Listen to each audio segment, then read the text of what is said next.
House and to come and grace this occasion, and with our Secretary General, who is here, who has chosen to do some here and there, put out exactly what he's doing, to you for your appreciation. Let me say my welcome remarks, and I will not make mistakes in the protocols. Your Excellency, Mr.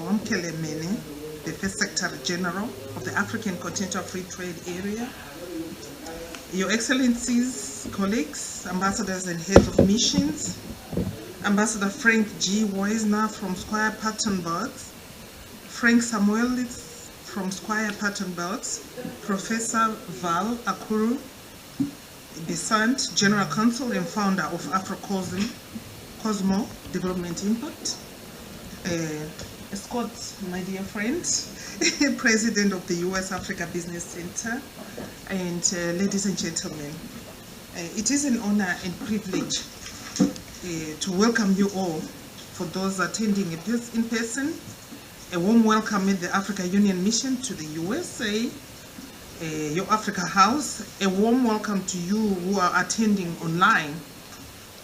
A special gratitude to Professor Val Okaru-Bisant and leaders of Squire Pattenberg LLP for co-organizing this event with the African Union. At the AU mission, we are honored to host today our own and First Secretary General of the African Continental Free Trade, His Excellency Mene, on his second official visit to Washington, D.C. The topic of today's event is the AfCFTA, which is the Africa Continental Free Trade Area Secretariat, SG, pioneer role and progress, inclusivity, capacity issues. Indeed, we are eager to learn from His Excellency Mene the progress made on the AfCFTA, one of the African Union continental flagship projects of the African Union Agenda 2063, and be informed on the way forward. I would like to recall that one of the objectives of the AfCFTA is to promote and attain sustainable and inclusive socio-economic development, gender equality, and structural transformation of the state parties. Our wish is to see African women and youth empowered, provided access to trade opportunities. We all know that African women operate most of the small business on the continent, which constitutes a key source of income for many poor households. If developed into more productive enterprises, micro-enterprises could be a driver of inclusive growth and can enhance the intra-Africa trade through value chain. We should remind ourselves of the high participation of women in the informal cross-border trade, in the value chains and public procurements. Projections by the United Nations show that the world population will hit 10 million people by 2055. Of this growth, Africa will account for 57% of growth, which is 1.4 billion people. In particular, the population of sub-Saharan Africa is projected to double by 2050. Almost 60% of Africa's population is under the age of 25, making Africa the world's youngest continent. The Union's youth population is both an opportunity and a challenge for the continent. On the positive side, the population provides an opportunity for the continent to address Africa's sustainable development challenges. While the continent's natural resources are vital, the creativity and innovation of its youthful population can play a key role in the continent's economic transformation. The inclusiveness, the AfCFTA is seriously taking into consideration these specific components of the African population, namely women and youth. In closing, I would like to emphasize the need for international partnership. The partnership that Africa seeks is the one based on concrete, transformative, regional and continental projects for a win-win benefit. Again, welcome to Africa House. Thank you.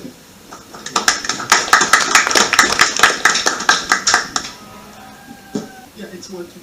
Yeah. And so we'd like to introduce Ambassador Wisner, who's next, and he's going to be making the welcoming and introductory remarks, the opening and introductory remarks. He's coming in via screen share. Oh, split screen.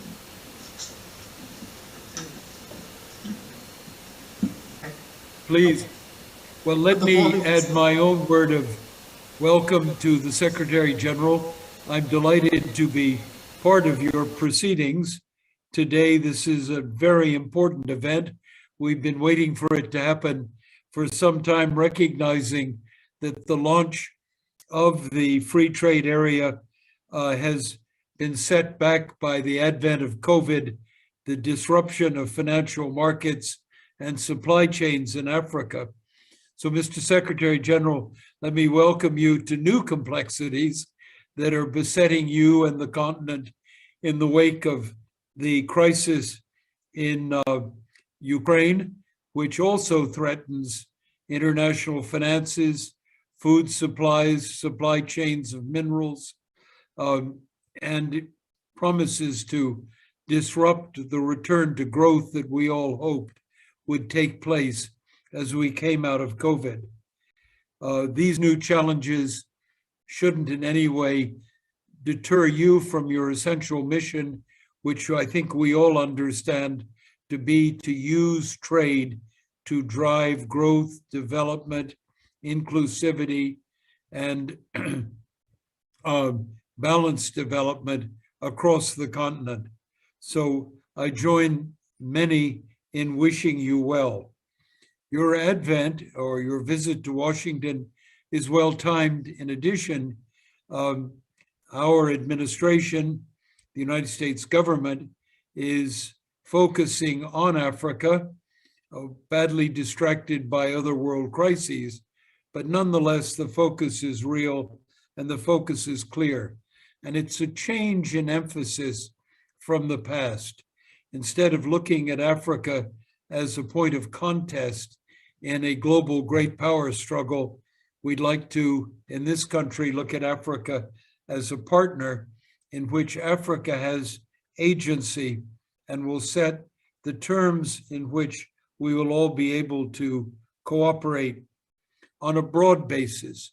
This administration, I feel confident, will be emphasizing not only trade, but political developments, economic developments broadly defined, and security. The challenges before us are real. To address particularly will be priorities in the side of the United States, will be trade, will be COVID relief and overcoming vaccine inequity, dealing with the demands of climate change, dealing with the challenges to democracy that have arisen across the continent, and facing questions of peace and security in challenged areas, Ethiopia, Sudan, Somalia, the Sahel, the spread of Islamic terror in those states, and Mozambique. So you can look to the United States, Mr. Secretary General, as having a priority in all of these areas, but none more important than our belief that trade will drive growth, will drive long-term African prosperity, will permit Americans as well to take advantage of what is already a several trillion-dollar African economy and marketplace, an economy that we want to be closely related to. And so I hope that you will find in the weeks, months, days, and years ahead common cause, There's much to be done. I'm reasonably optimistic. GSP, which has benefited some African states, will return to it as an instrument of trade with the United States. I also believe we need to ready ourselves, and you'll have a say in this, to get ready for the next round of AGOA. The curtain has been raised on the possibility of free trade agreements, but broadly, I think cooperation with you, sir, with your institution, is very much in line with administration priorities. And with those remarks, let me pause there and turn the floor back.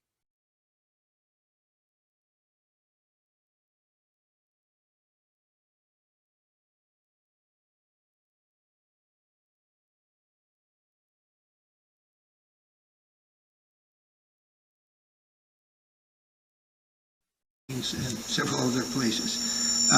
With that, we may turn it over now to His Excellency Mene, who I'm honored to introduce, and let him make some introductory remarks to get us on our way. Mr. Ambassador. Thank you very much. Your Excellency, Ambassador of the African Union to the United States, thank you for welcoming us and for hosting us today. Your Excellencies, ambassadors that are here, and those who are joining us by Zoom or on virtual platforms. It is really a pleasure to be here today, and I want to particularly thank Frank and Professor Val for conceptualizing this event today, and for making the time and the effort for us to meet today. It happened very quickly. We discussed in January the possibility of convening this event, and here we are today. So I'm very pleased that we have the opportunity to discuss and interrogate the African Continental Free Trade Area and the progress that that we are making. And I think from Ambassador Wisner's opening remarks, it is clear that the AfCFTA is taking off at a time when the world is faced with challenges that probably it has not faced since the end of the Second World War. And so the geopolitical context and the geo-economic context that is unfolding presents particular challenges to us as a continent, but it also presents opportunities to us as a continent as to how we respond and what instruments do we use to respond to what is a shifting global landscape, shifting in a way that I don't think any of us would have anticipated probably a year ago or so. So we are faced with two twin challenges, which in my view are opportunities. The AfCFTA was established in April 2020. My election by the heads of states happened in February 2020. At that time, no one knew that the world would face a pandemic of the scale that we were confronted with.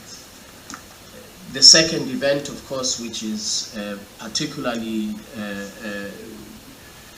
of great impact to Africa and the AfCFTA, is the current geopolitical context. And so really the question in my mind is, how do we as Africa continue to prosper and continue to be a global player in economic terms, given the context that we're finding ourselves in? For example, many countries on the continent rely on the import of wheat from Russia and Ukraine. That has an impact on Africa's food sustainability. It has an impact on food security. There may be other value chains that are affected. as a result of the current crisis that we find ourselves in. And so what is the response that trade puts forward to these challenges? And I think that's, for me, that's the fundamental question, is how does Africa respond to the current conditions in the world, whether it is the geopolitical context or indeed a public health, a global public health crisis in the form of the pandemic. And I want to put to you that the AfCFTA does indeed offer us some solutions. Today we're talking about, the topic is inclusivity. And many would ask a question, legitimately so, how does a legal instrument put forward a compelling case for inclusivity, for development, and for equality? How can a trade agreement do that? When actually trade agreements in the last 10, 15 years have been characterized as agreements that benefit only the large corporations, that benefit only the elite, much to the exclusion of other very important segments of our society. I believe we have an opportunity to reverse that. And as I would have said, as you would have heard me say before, and here in the United States in December, that as much as I hate to admit it, but there is some validity to what the criticism that the previous president put forward about trade agreements. There is some validity about how globalization has left behind millions and millions of people and created opportunities for a few. There is some validity to the points that he made, that there are winners and losers, and the losers take it, the winners take it all, and the losers have nothing if you have asymmetrical trade agreements. Of course, I am putting it in a much more sophisticated way than he did, but the analysis is equally more sophisticated than the way that he put it across. But the point is, it has electoral appeal because of what happened. We all know that there was an election back then, and largely, or in part, I should say, not largely, in part as a result of this very compelling argument about the role of trade agreements, or the lack thereof, in inclusivity, in development, and creating opportunities for all in a society. And so I think fundamentally, the AfCFTA is about reversing that, not only as a trend that he pointed to in this country, but we know that in Europe, as a result of this same argument, there were fascist, far-right governments that emerged, that offered solutions that appeared to be very, very appealing, sloganeering, that reject trade agreements, reject globalization, come with us, we are far-right nationalists, we want to focus only on our country and forget the rest of the world, and we will move forward on the basis of this agenda of aggressive nationalism, aggressive rejection of globalization, aggressive rejection of free trade agreements and the rule of trade law. And so those of us who believe in the potential benefits of trade agreements and the potential benefits of trade law have a particular responsibility, I would argue, to reverse this trend. And this is why when you look at the AfCFTA and you look at what it is that distinguishes it from any other trade agreement, it is precisely this development dimension, and it is precisely this inclusivity that distinguishes it from any other recent trade agreement. Today we have 42 countries in the African continent who have ratified the agreement establishing the AfCFTA. In other words, they have accepted the legal obligation to reduce barriers to intra-Africa trade, to reduce barriers to intra-Africa investment, to make sure that we use trade policy, trade law as a tool for Africa's development. And so let me spend a minute or two talking about why trade law is important in the context that our continent finds ourselves in, and why this trade agreement, again, is in many respects distinguishable. First, on the point of inclusivity, our heads of states directed, the Assembly of Heads of States and Government directed that we should have a protocol on women and youth in trade. The big question is, how do you make sure that trade agreements are inclusive and that they offer inclusive benefits? In the context of Africa, we have over 450 million jobs that are created in the small medium enterprise sector, contributing close to 60% to Africa's GDP. And all of these are largely driven by women traders or by small medium enterprises who are trading across borders, who are actually the drivers, who are really the drivers of Africa's economic development. And so if we ignore this particular character of Africa's economy, we would actually be ignoring an entire segment that contributes to Africa's economy. And so this protocol on women and youth in trade is intended to codify into legally binding obligations all of the aspirations that we have about empowering the youth, all of the aspirations that we have about creating opportunities for the youth, for women in trade, small medium enterprises that we want to bring into the formal trade regime, as we call it, the legal construct of a trade agreement. That's really the objective of the protocol on women and youth in trade. I don't know of any other trade agreement that has this particular legally binding feature on development. And so this is one way in which we are responding, and we have to. This is one way in which we are responding, and we have to respond to the criticisms that the other president put forward about globalization, trade agreements, and inclusivity.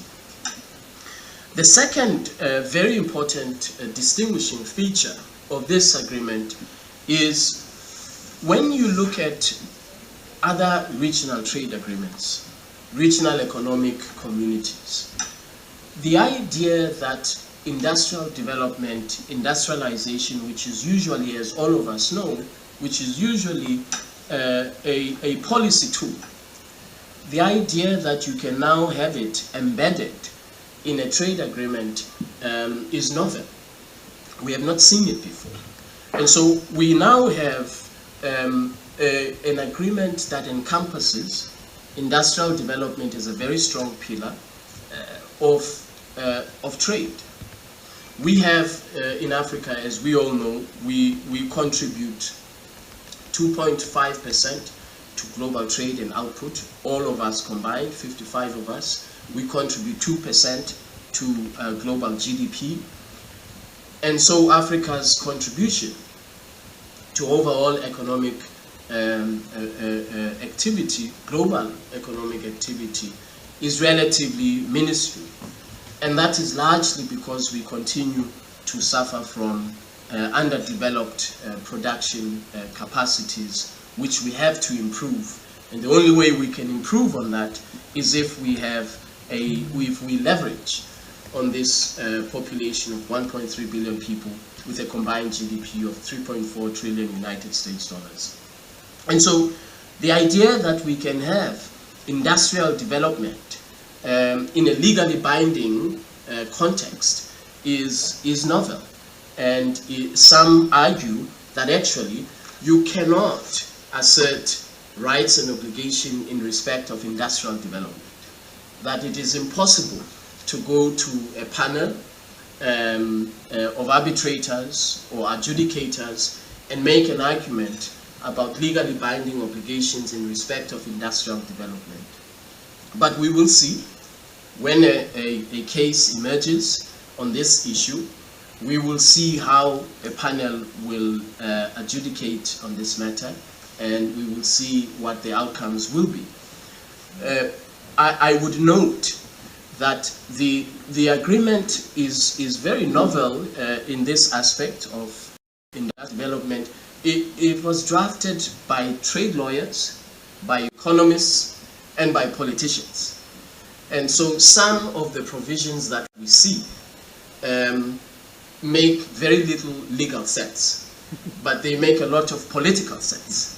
And in a multilateral negotiation, as all of us know, sometimes you have to have provisions that make very little legal sense, but make quite a lot of political sense. But we are well positioned to use this instrument to drive Africa's industrial development, to create opportunities for young people, to create opportunities for our small and medium enterprises. It's not just a platitude. We've done a study recently with the support of the MasterCard Foundation. We identified 4 value chains: agriculture and agro-processing, pharmaceuticals, transport and logistics, and the automotive sector. And the study is astounding in many respects, but also really not surprising. Where we invest in these value chains, where we crowd in investment in these value chains, and I'm very happy that my dear friend Scott is at the US Chamber as we implement this agreement, because we will need the investment. So the projections of this study are that by the year 2035, where we have the appropriate investment and the framework, we have an opportunity to create 750,000 jobs and contribute to Africa's GDP close to $11 billion by the year 2035. And to further illustrate the opportunities, and these opportunities existing even in the current global context, let's take the automotive sector, for example. Today, Africa's population is 17% of the global population. And yet we manufacture in Africa close to 1 million vehicles per year between Morocco and South Africa. India, similarly situated in terms of population size, manufactures close to 5 million vehicles per year. There's a deficit, clearly, but that deficit is an opportunity. It is an opportunity for us to bring in Ford Motor Company, Toyota, BMW, and other manufacturers and say, how do we create and construct a regional value chain that is going to be based on trade law?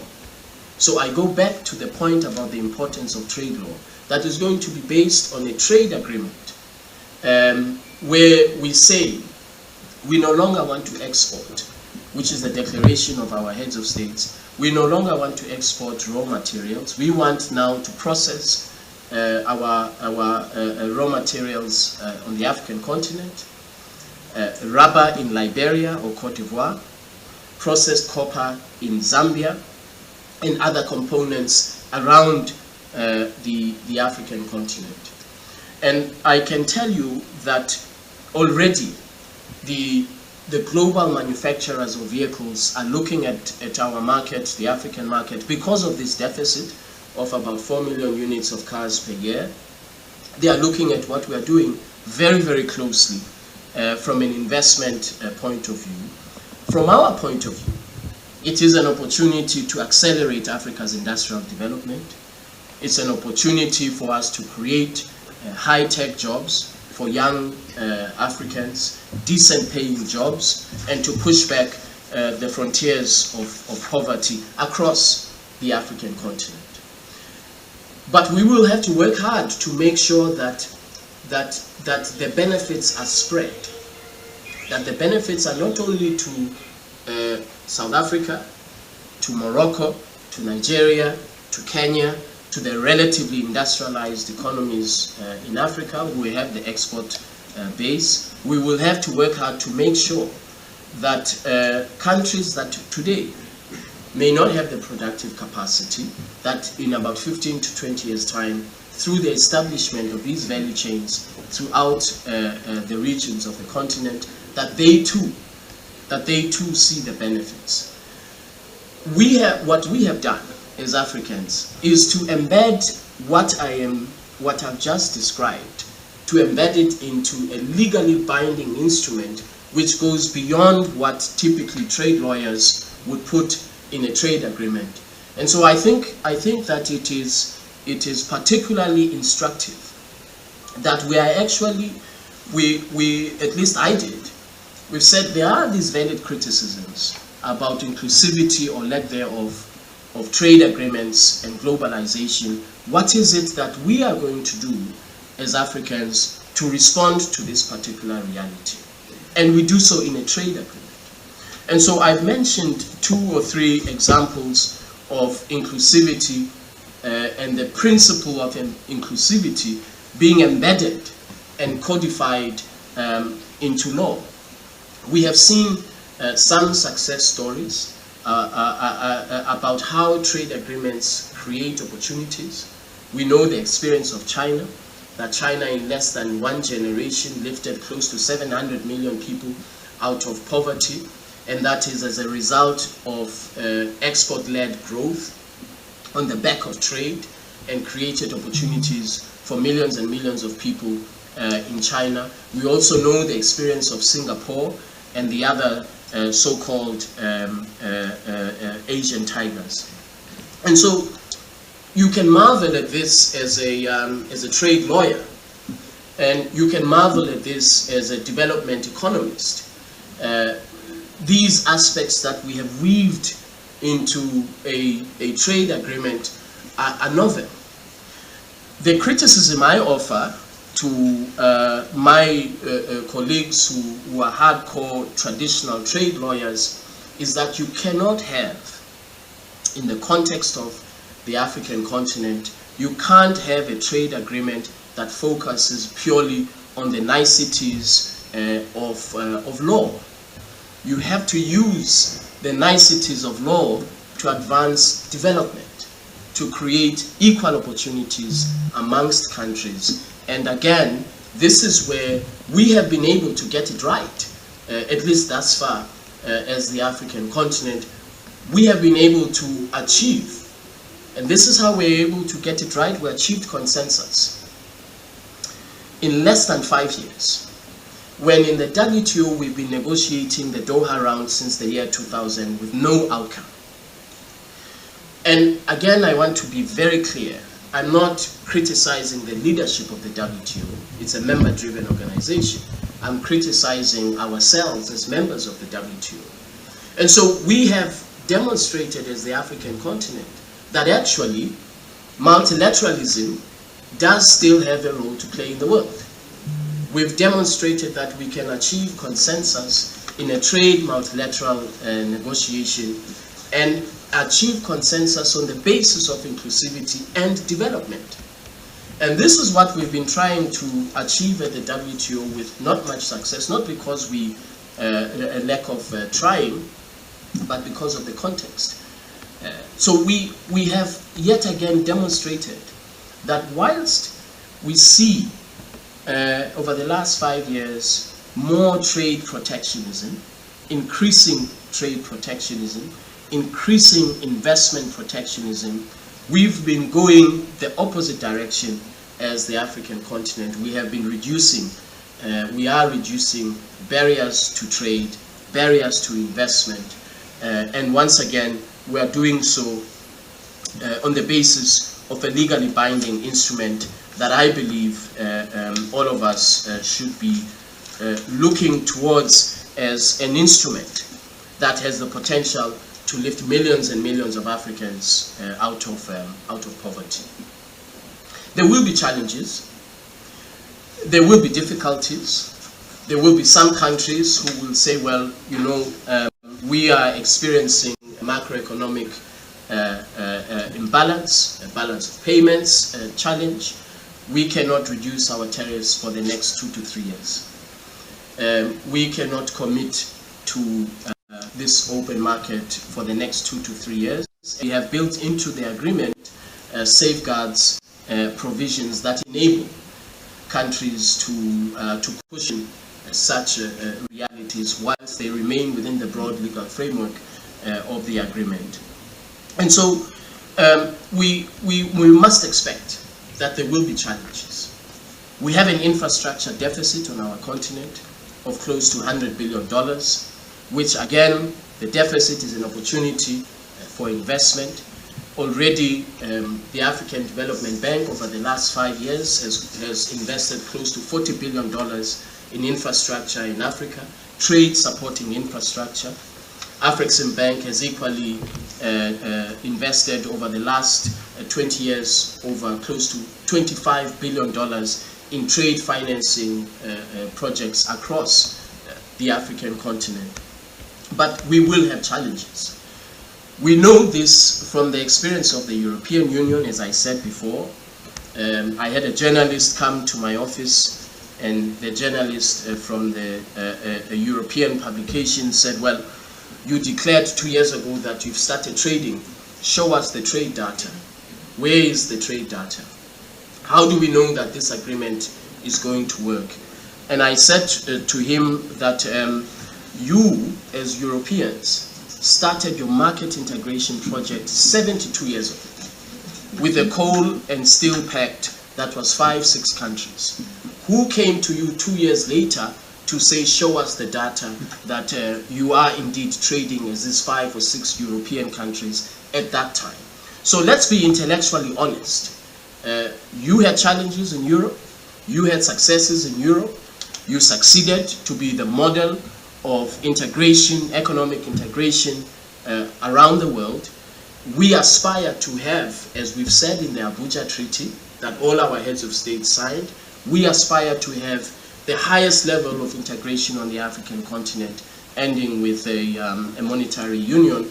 And of course, there will be challenges related to macroeconomic convergence. Happily, I don't have to worry about that because I'm just a trade lawyer, I'm not an economist. But this is the reality, is that it is going to be difficult. It is going to take many, many years of disciplined implementation of this agreement. But we have taken a very important first step of committing to the rule of trade law, and we've taken a very, very important step of integrating our market. The other reason why I believe this is distinguishable from a development perspective is that we will have an intellectual property rights regime that will be paying more attention to balancing the rights of right holders and communities. A trade agreement that will have an intellectual property rights regime whose objective will be primarily to protect the public health of Africans, to make sure that Africans have access to affordable health care, and second, of course, to be at the service of Africa's industrial development.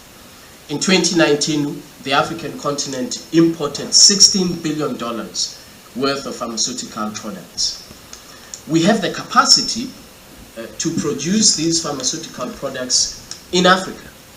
We have the capacity to establish, on the basis of our agriculture sector, to establish centers of manufacturing excellence of pharmaceuticals. Senegal has started. A few countries have started producing and manufacturing vaccines. But what we have to accelerate is the establishment of a legal framework through the Protocol on Intellectual Property Rights, which will entrench this right of Africans to decent public health, and which will make sure that through the establishment of a generic drug industry or a manufacturing capacity of vaccines, that we industrialize our continent and that we create jobs for young Africans. Let me conclude with just 2 points. One is, how do we make sure that all of these aspirations and what I'm saying, that it actually becomes a reality?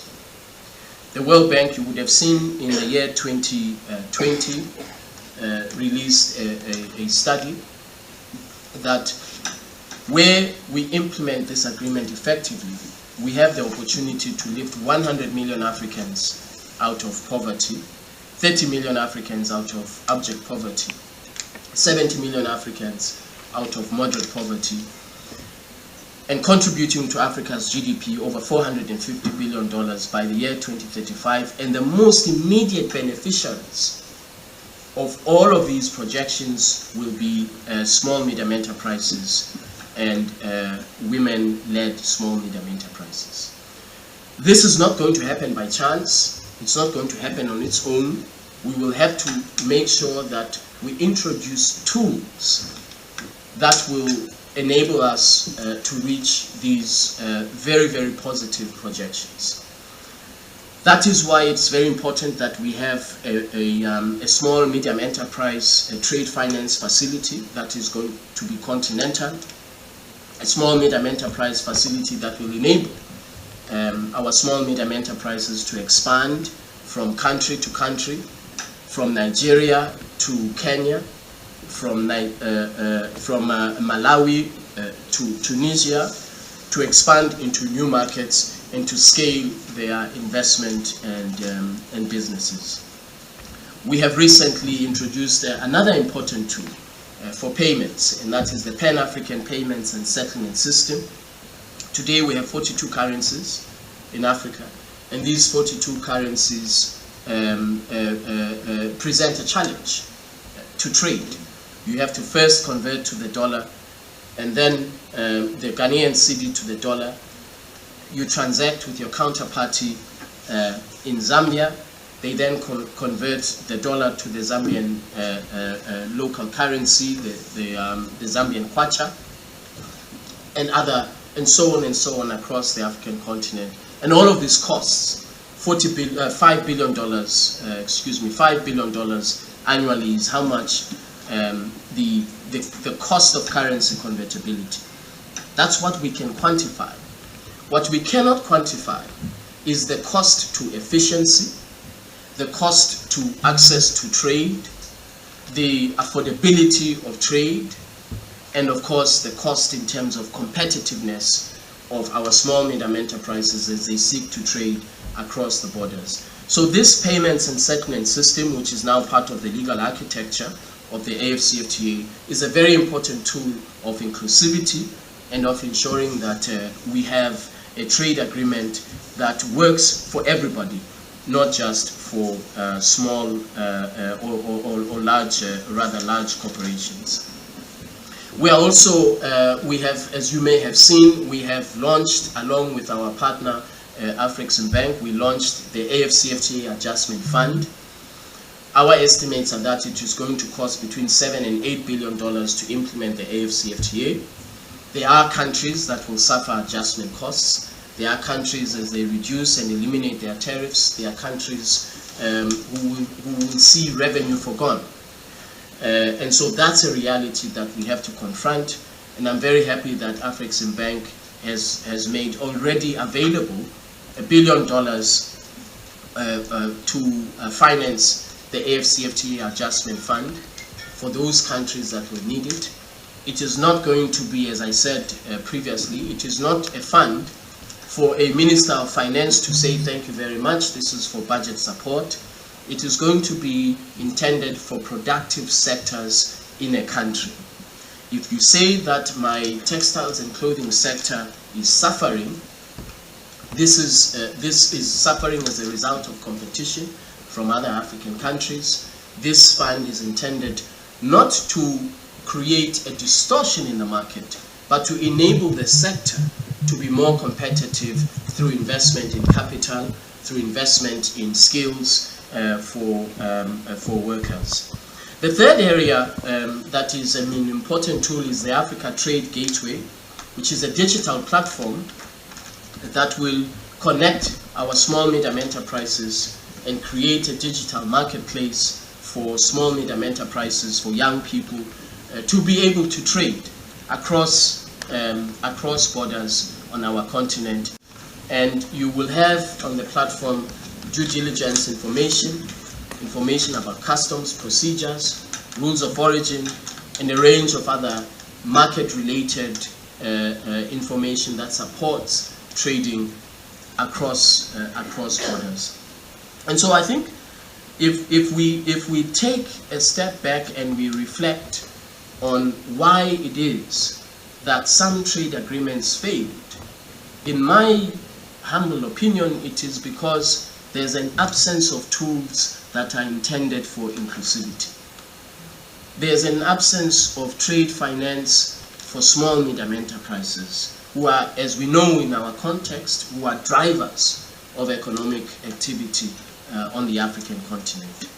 And we know that there is actually, once you present the tools to the market, we know that the economy flourishes. We know this from the experience of Kenya with the introduction of M-Pesa, and how the introduction of M-Pesa accelerated financial inclusion, accelerated inclusion in terms of trade in East Africa, and made it possible for people who were previously left out of mainstream economic activity to now be part of mainstream economic activity through digital platforms that support open trade in a region.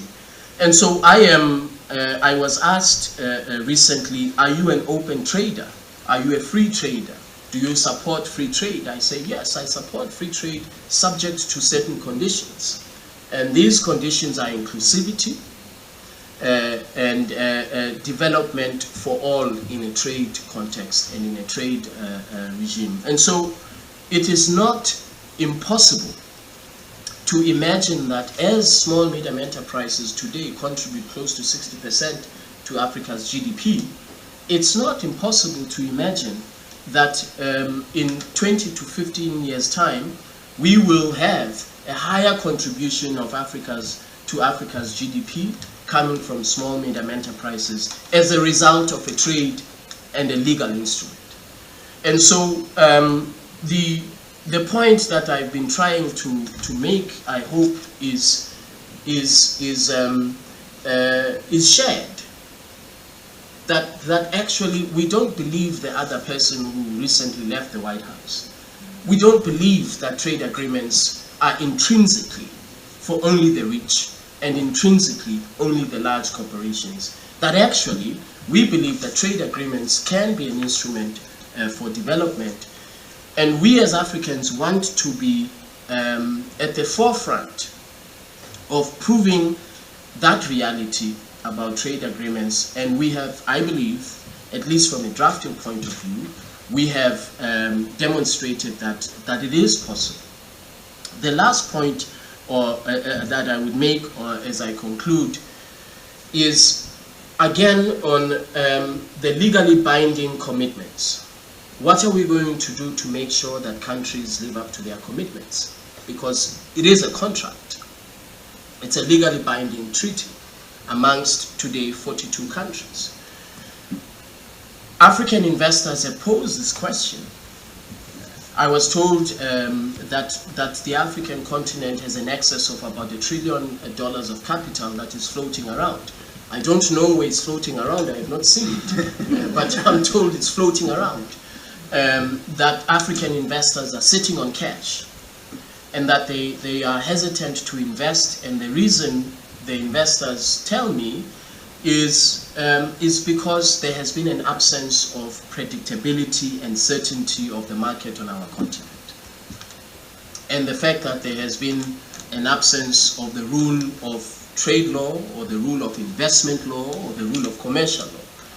And this is not in a sense, this is not expressed in a negative sense. it is expressed in the sense that there has been an absence of a continental legal framework.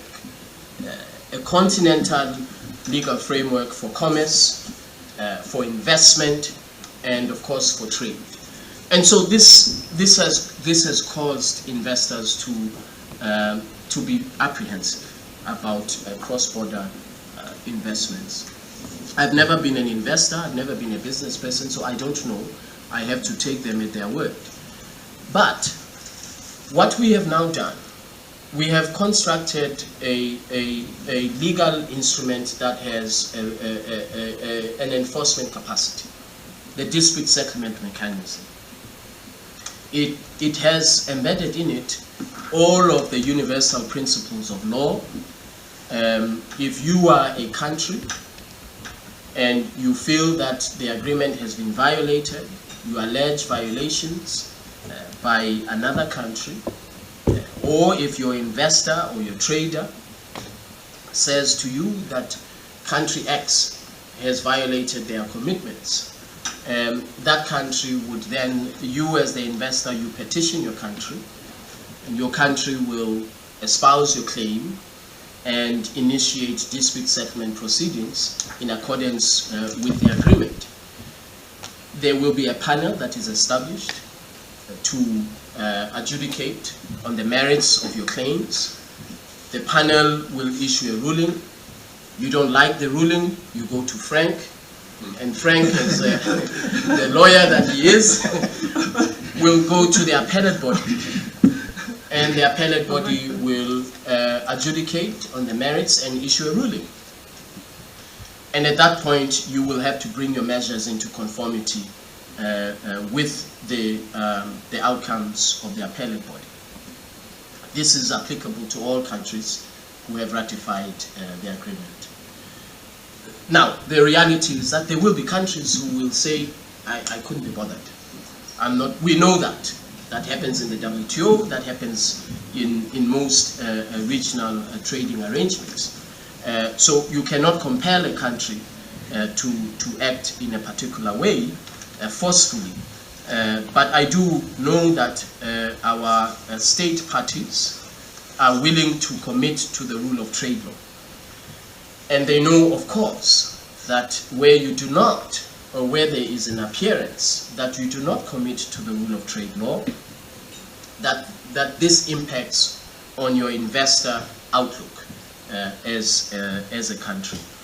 And so we have now a very unique opportunity to say to African investors and global investors, we have a trade agreement that we are going to use to enhance the rule of trade law across the countries that have ratified the agreement, and that we're going to adhere to the commitments that we make to one another and to global investors through the protocol on dispute settlement. And more importantly, we are committed through this protocol to build our own jurisprudence of trade law in Africa, so that as we build our own jurisprudence, we rely less on trade jurisprudence from other parts of the world, and we look to our own body of law, which we have constructed to make sure that we see the prosperity that we want to see on our continent. And so I have tried to lay out how we sought to weave imperatives of law and weave imperatives of law with imperatives of development and inclusivity. And we've done that in a way that I think and I hope that those who look at this agreement 20 to 30 years from now will admire the skill with which it was all weaved together, so that we can see the kind of development and inclusivity that all of us want to see, and so that we can meet the projections that the World Bank predicted 2 years ago. I want to close by once again, a lot of our partners around the world don't understand that this was driven by heads of states of the African Union. Our heads of states twice a year focus on trade and investment in Africa. They did so at the last Assembly of Heads of States. They will do so again in July. And so the political will, the political commitment is driven from the highest political offices across the African continent. The challenges of coup d'etats, the challenges of unconstitutional change of power will always be there, in the same way that another part of the world today is confronted with a brutal conflict. These challenges will be there. But the commitment of the Assembly of Heads of States and Government to make sure that we integrate our market, in my view, is unprecedented. And I don't think we would have reached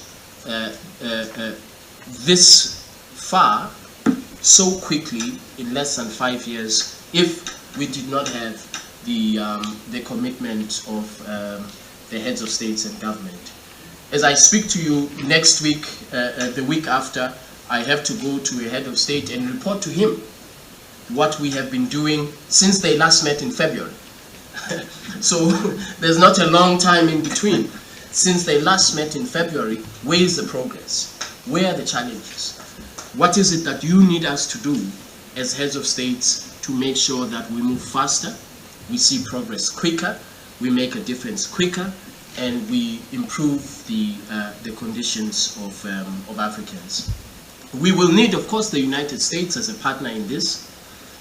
We will need the United States to support, not in terms of the technical assistance that we have seen in the past, but to make an impact, to support in trade facilitation, in infrastructure development, in establishing digital trade platforms through the interventions of some of the leading technology companies that we have here in the US. That's really the new model of support that we have to strive for. Not sending young people, 5, 6 young people, to come to my office and to read for me Article 19, but really to come and make interventions that will take our continent forward, investing in trade corridors, investing in, as I say, in digitization. That's the kind of support that is mutually beneficial, both to US investors and also to us on the continent, where we see, for example, efficiency of transit of goods, where we see efficiency of ports through investment. It benefits investors, it benefits obviously the countries. And so we, as we move towards September, we very much look forward to an exchange of views between our leaders and leaders in the US, an exchange of views that will take us to a mutually beneficial partnership that will be impactful in terms of the investments that are made and impactful in terms of the interventions that I made. And so, Madam Ambassador, I said I was concluding 20 minutes ago. That's what happens when you give a trade negotiator a microphone. But I want to thank you very much, and I want to thank Frank and Professor Val very much, and Your Excellencies and distinguished guests. I thank you very much for the opportunity to share with you some of our aspirations of the AfCFTA. So thank you very much.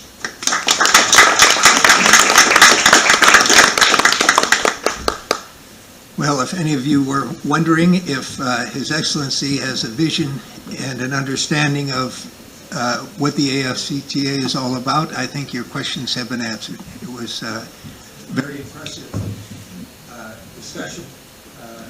We appreciate your vision and what you bring to the leadership position of the new organization. Thank you very much, Your Excellency. One of the challenges of the AfCFTA is visibility. It's a new agreement. People need to understand what it is, what it means, what its relevance is for other countries. His Excellency referred to the European Union and the fact that there were similarities in terms of organizing an intercontinental free trade agreement. It's interesting if you look at the statistics, and I'm sure you're aware of this, intra-African trade now constitutes just 18% of total African trade, 18%. You compare that with Asia, which has 58% intracontinental trade, and the European Union, which has 68% intercontinental trade. So the opportunity is there.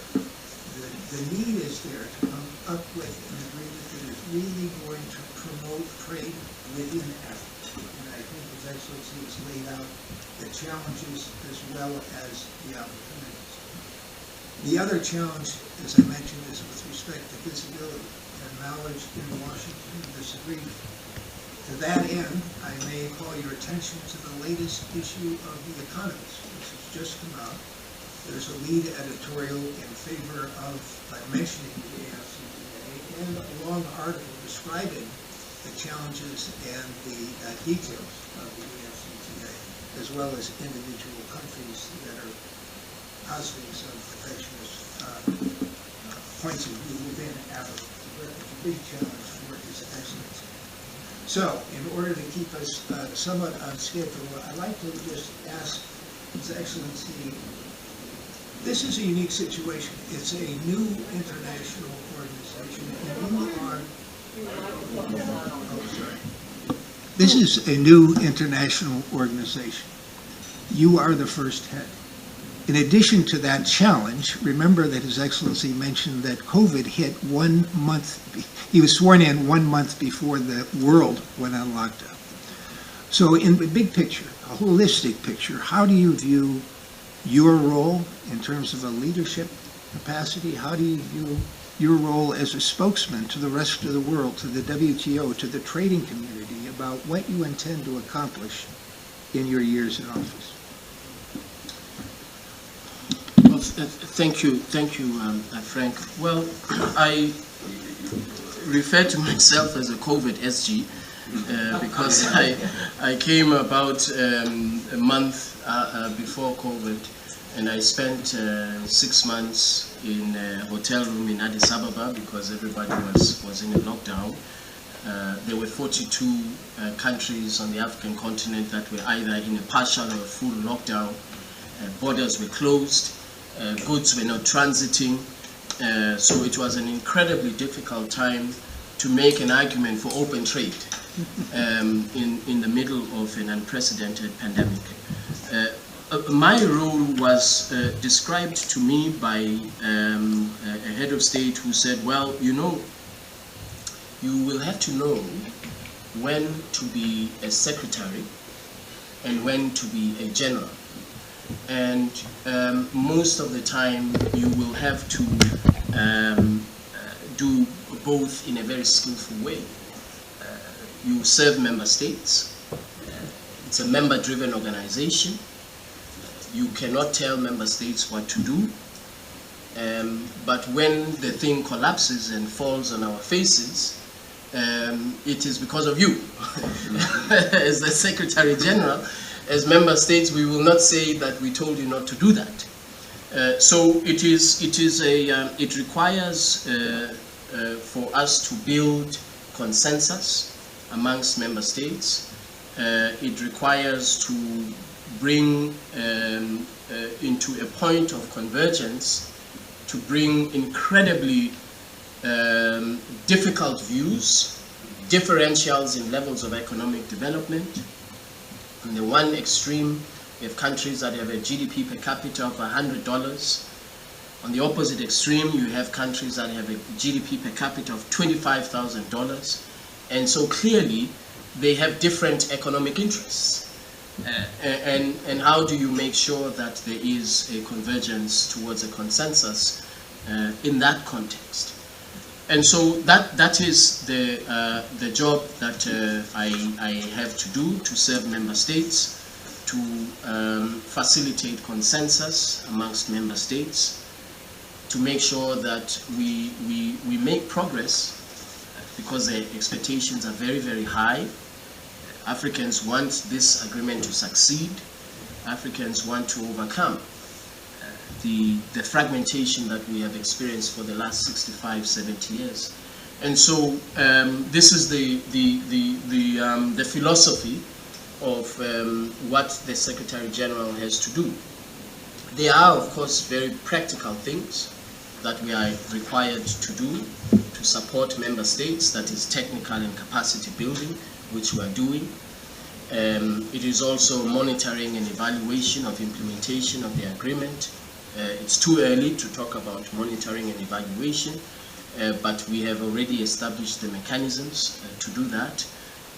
It requires also raising awareness about the AfCFTA, and the challenge of raising awareness is immense.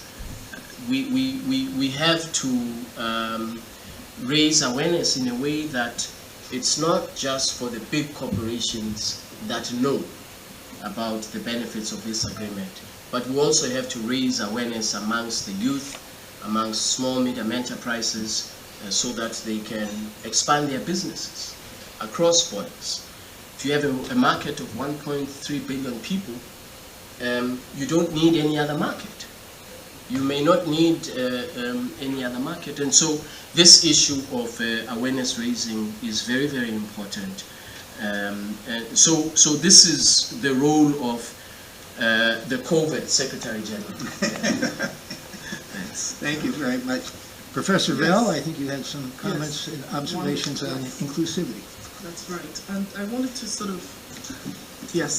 I wanted to thank you, His Excellency, for doing an awesome job. It sounds like you were sort of, I don't want to call you a psychic, but you answered basically some of the questions that we put in on inclusivity you addressed during your speech, and I'm sure Scott would agree you sort of touched on a lot of issues. But I want to, I'm not going to ask you the question that we had, the broad frame on, sort of conceptualizing how the AfCFTA Secretariat is actualizing the inclusivity goals of AfCFTA, because you've addressed that very well. And I want to really congratulate you and AfCFT for a lot of work you've been doing. You mentioned the question of financial inclusion, using the financial tools to facilitate inclusivity. You also mentioned using legal tools to facilitate inclusivity. Now, based on that, I had some questions, because you mentioned, of course, the protocol on women and youth. So I have a three-part question. What's the timeline, please, for that protocol? It's a very critical protocol. In terms of demographics, you already addressed female and youth-owned SME traders. You also mentioned indirectly the role of expatriates. Why? Because you were talking, I was thinking as you were talking, Article 27 of the AfCFTA. I also thought about Article 3 and 5, Article 27 of the Protocol on Trade Services, that talks about technical assistance and capacity. That's where the expatriate rule comes in. Now, as you were talking about the role of women and youth, I was thinking Article 3 and of the AfCFTA, and also Article 5 that talks about REX of the AfCFTA. Now, so my three-part question is timeline, or based on your presentation, which was very well done. There's a timeline on the protocol on women and youth, and priority areas for sectors, because you mentioned the 4 value chains when you were talking within the context of the MasterCard grant that you mentioned. I know when we had lunch with Frank, you were discussing that. You mentioned agric, which is food supply chain, I assume, pharma, which is health, and also transport, logistics, and automotive sector. So are those really, if you think about your priority areas moving forward, because it's sort of like a big ocean, you're swimming in it, there's so many things, in terms of priority areas for countries, how do you sectorize your areas in terms of the member states, what they're looking at? Within that framework of priority areas, the third question is automotive, which you mentioned. I actually have 4, but they're all kind of tied in. The automotive sector, as EU is looking ahead, 2030. They're heading towards zero emissions, right? They said they will halve it by 2030. Don't quote me if I'm wrong on that statistics of 2030, but I know they're moving in that direction in terms of carbon emissions. And we are having companies come to us in Africa to tell us, to introduce in terms of capacity building or capacity utilization, setting up automotive industries and all. To what extent are we thinking green technology as we're seeking, support from expatriates and, be it in form of joint ventures and all?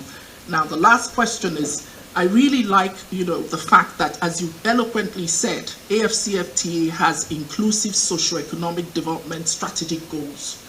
Like George Bush always said, no child left behind. I always liken AfCFTA to no actor left behind in Africa, especially the female and youth-owned SMEs and the diaspora too, and the expatriate. They all fit in, as I mentioned earlier.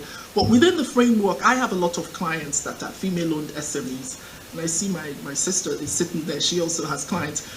We divide them into the opportunists and survivalists. And as you eloquently said, that inclusivity is so important.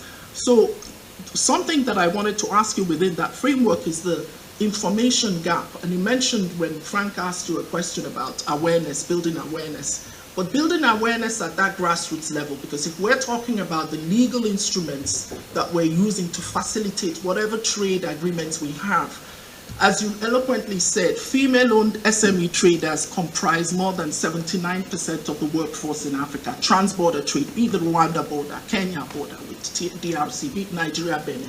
So if they don't know what's going on, as some of my clients don't know right now, the customs officers, in terms of export controls and what's going on, the trade facilitations, can take advantage of them.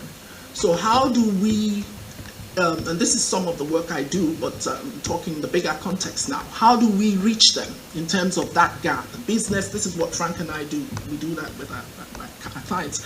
Trade, business, and knowledge at that level. These are people who, with the SME facility, the finance facility you mentioned, the protocol on women, and when it comes into being, if they don't know what's going on, forget about the enforcement. So how do we get to them in terms of providing financial support to companies that are helping them and also to them? And financial support that's not loans that are stifling. Some of my clients are reaching out to me, and most of the financial support that I'm getting, people are approaching me, we have money for your clients, are in form of loans. They're very little grants, and if it's in form of loans, I dare say, like we just had, or if it's even in grants, especially loans that tied in, and the requirements are normally very different, because the definition of SME in Africa is different from the definition of OECD definition. OECD definition of SME is for small is below 10, for medium is below 50, and for for small, medium is below 50, and 250, right? So you have a situation where in Africa it's not just size, but it's also how much you make. So like Dangote can be a small, medium enterprise. So they mostly don't qualify, in other words, in terms of collateral for most of the loans that are being offered to them in the US. I don't want to mention institutions, but I've had clients that don't qualify because they don't meet the $250,000 range in terms of equity or collateral that they need to do that. So that's basically my four-part question. Thank you. Thank you very much, Professor. The timeline that we have been given by the Assembly of Heads of States and Government to conclude the protocol on women and youth in trade is September. We have already been actually in, we have started the work. We have been in consultations and are in consultations with UN Women, with UNDP. We have hosted regional workshops across the African continent and national workshops, leveraging on the support of UNDP and UN Women. And I must say that the previous executive director of UN Women was extremely supportive. Executive Director, Excellency Phumzile Mlambo-Ngcuka. And I know that we will continue to have a strong collaboration with the new Executive Director of UN Women.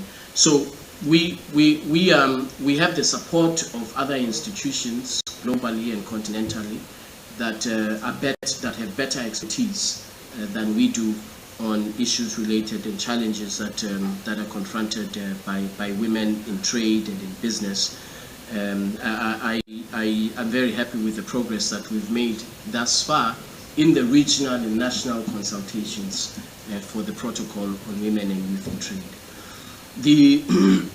The information gap is probably one of the biggest challenges that we have. Is how do you make sure that you disseminate information all the time and to the right people about a trade agreement. But we fortunately will not be starting from scratch. The East African community has been extremely successful in some of the programs that are trade related, that are intended to provide a platform for women in trade. The East African community has, for example, the Simplified trade regime. If you are an exporter who's a woman, if your goods do not exceed a certain cap, if they don't exceed $3,000, you are exempt from a range of different rules of origin requirements. And that's a very good model. There's also they've also established a cooperative of women who trade across the border so that they are protected from harassment, they are protected from being taken advantage of. There are practical things that we can do, that we can introduce across the continent to give legal meaning to this protocol and to make sure that when we aspire to higher levels of contributions to trade by women traders, that we actually do so on the basis of something concrete. And so we are looking to the model of East Africa, and we're looking to other models. We will improve on that to make sure that, that this is something that is concrete. As I said, the information gap is a continuing challenge. It requires resources. We try as much as we can within our limited resources to have awareness campaigns, to inform Africans about the work that we're doing and about the AfCFTA, but it is always going to be a challenge. Regarding the auto sector and green technology and the advancements that are taking place in other parts of the world, in Europe, as you mentioned, I think we are at a stage of development as a continent where it would be unfair to expect that we must forego industrial development objectives because of where others are. Others are far more advanced, they've industrialized, they are now in a much better position. And so we have to balance our industrial development objectives on the one hand with obviously considerations for the environment and green technology. That balance, in my view, is very, very important. That said, there are regions of the continent that have already introduced regulations to ban the importation of used vehicles, combustible engines. ECOWAS is phasing out imports of used vehicles. East African community, SACU, has always prohibited the importation of used vehicles or combustible engines. And what we have to be careful of is that as the others are moving to electric vehicles, we have to be careful not to be a dumping ground for combustible engines. We must be very, very careful of that. That will be a very, very serious setback for our continent. It presents a challenge in the sense that if we ban, which many regions, as I've just said, ban the import of used vehicles, correctly so, you must introduce a trade finance scheme a vehicle financing scheme to offset the vehicle that would have come from another part of the world for $3,000 or $4,000.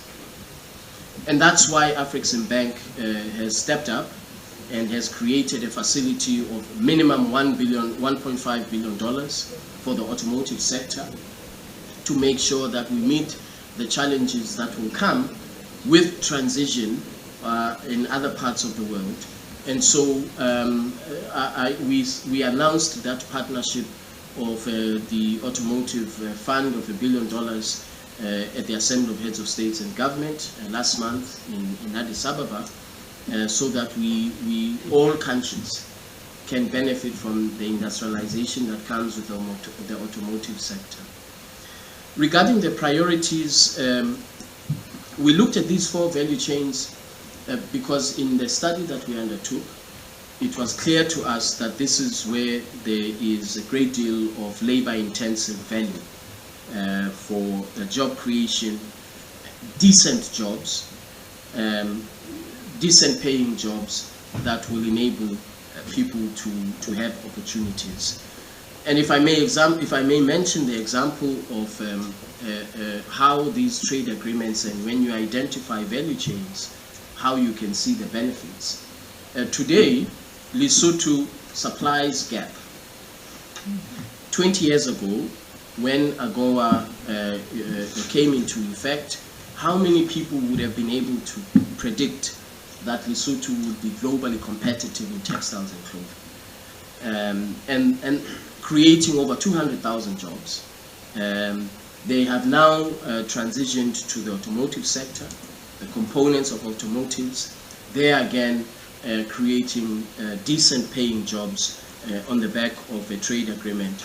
And so I think these value chains, when we looked at around the continent, we looked at Southeast Asia, and we asked ourselves, these parts of the continent in Southeast Asia that have been extremely successful in job creation, in decent job creation, which sectors were they focusing on? And which segments of society were they focusing on? And to us, agriculture, automotive sectors I've mentioned, transport and logistics, these are the immediate sectors that offer fast job creation and contribution to GDP. We must make sure that it is not only the big countries that benefit. And so, for example, if we say we want to challenge AfCFT Bank and AfDB to invest in infrastructure, build a trade corridor that connects Algeria, Niger to Central Africa, a trade corridor that will create jobs, that will reduce the security challenges that exist in the Sahel region. This is transport and logistics. And so we see that in these 4 priority value chains, there are quite a number of countries, if not all African countries, that can benefit. In the area of agriculture, Ethiopia has an interest in leather, in the processing of leather. How do we make sure that we create a value chain for high-end, value-added leather production and export on the leveraging on the AfCFTA?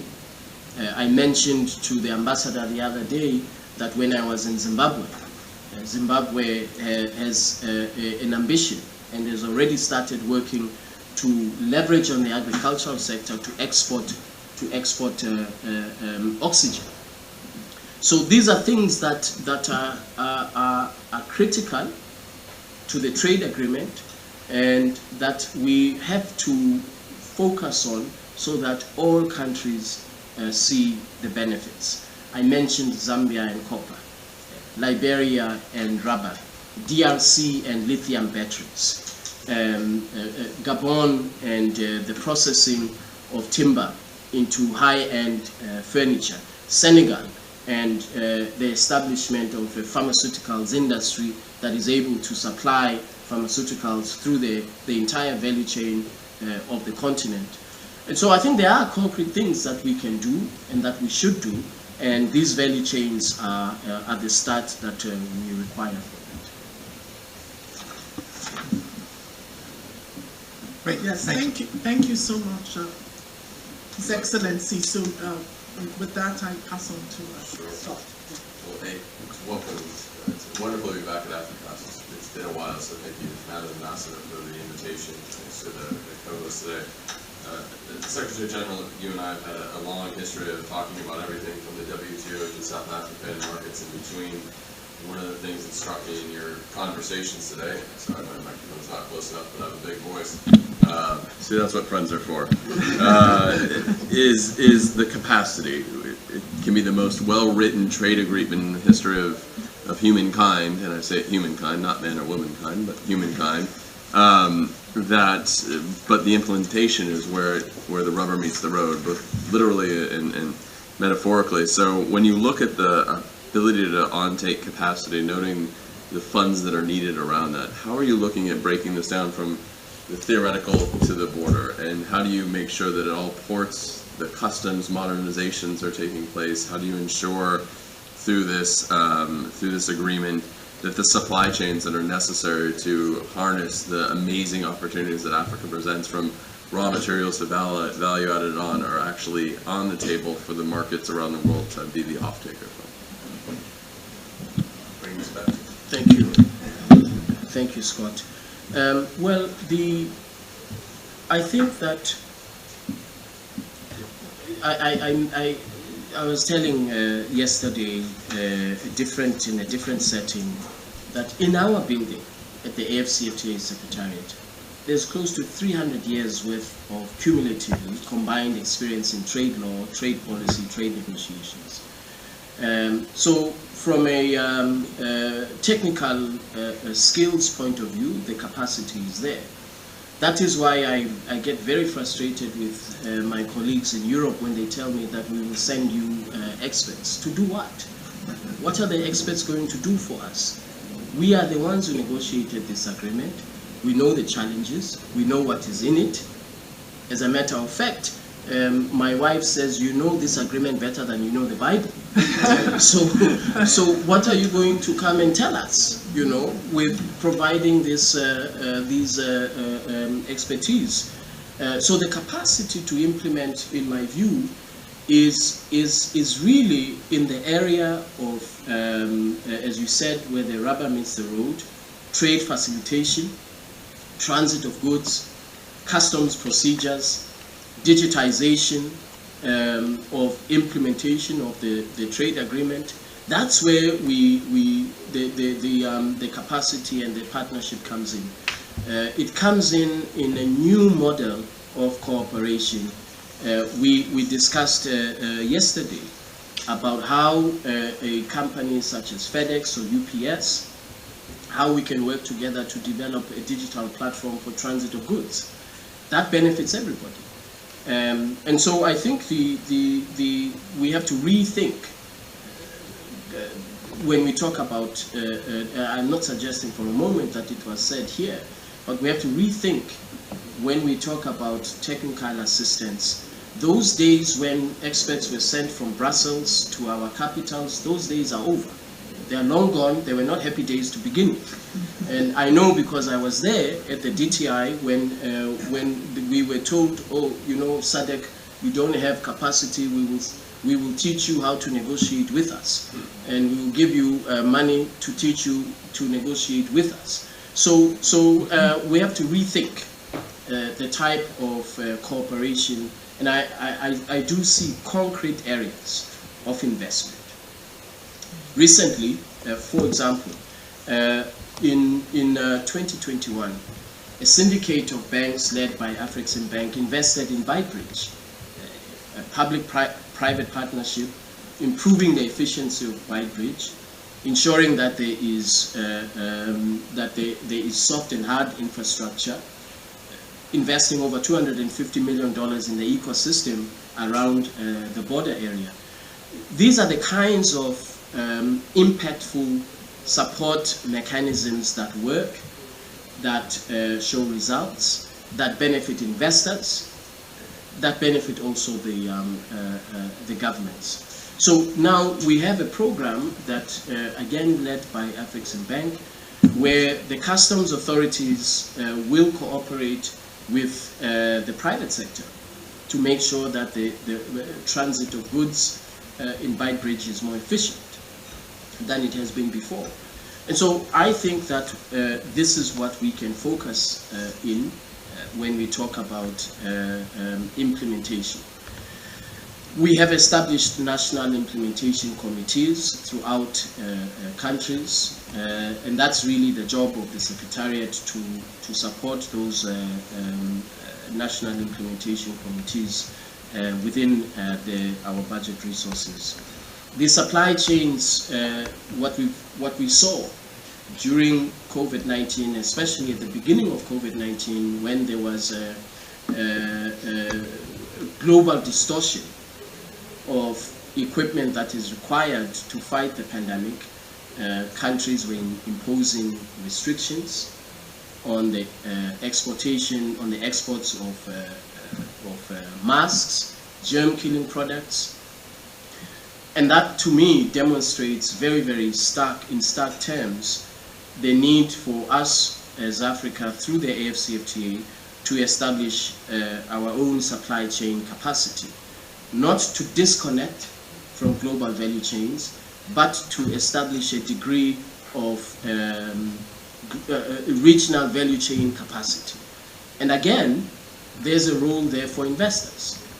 If we want to say to Malawi, how do we get your agricultural products to be part of the value chain of pharmaceuticals? What is it that our partners at Pfizer, at other global pharmaceutical producers, how are they going to work with us to make sure that the agricultural processing, the processing of agricultural products in Malawi, that it plugs into a regional value chain that benefits Malawi, that benefits pharmaceutical companies. These are the practical steps that I believe in developing these supply chains can be done. Yes. Yeah, it's on now. Yes, thank you so much for that, His Excellency. And just to plug in on that question of capacity, I know Articles 27 talks about technical assistance and capacity. So I would assume that that's how you assume, or you've explained it, that it's not the phantom aid process. I know you laughed right last time I told you about phantom aid, because you're like, yeah, we're done with that.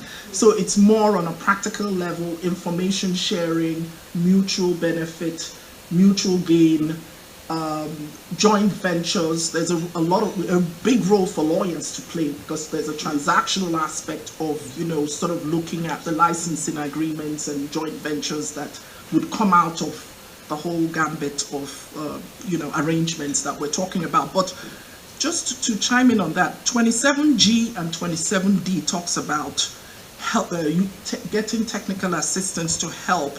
That's the protocol on trade, and it stipulates that the AfCFTA member states will need some technical assistance and capacity with respect to environmental, labor, product quality. It talks about quality standards. So say within that supply chain, the issues of maybe environmental labor standards, because AfCFTA member nations are not existing in a sort of an island or in whatever. While we're trying to promote intra-Africa trade, we're also part of the WTO.